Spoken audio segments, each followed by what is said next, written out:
ayahnya ada, tapi figurnya nggak ada. Terus itu gimana tuh, Bu? Ini tuh berat banget loh.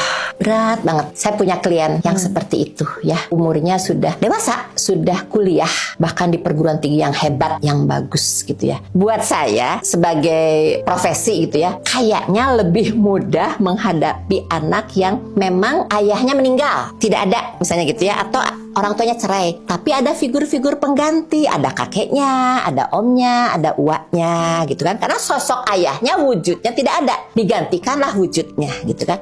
Yang paling sulit itu yang ini, sosoknya ada, di rumah itu ada laki-laki yang namanya ayah, tapi tidak ada peran fungsinya. Misalnya keberadaannya itu tidak mengajak anak laki-lakinya misalnya ya ke masjid misalnya gitu kan, atau tidak mengajari anak perempuannya untuk membantu ibunya, ngasih tahu tuh teh temenin mamahnya misalnya gitu ya. Itu tidak ada. Bahkan ada orang tua yang asik dengan dirinya sendiri, dengan hobinya sendiri misalnya gitu ya, apapun lah itu ya, binatang atau apapun.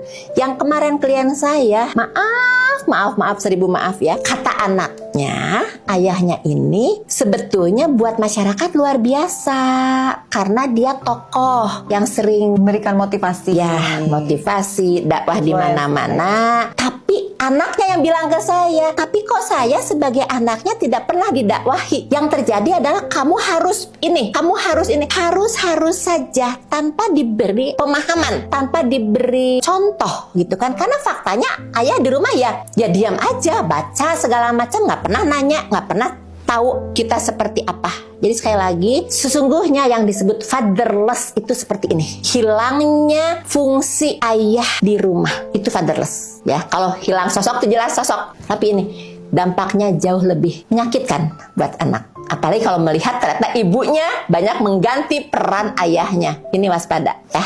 Oke.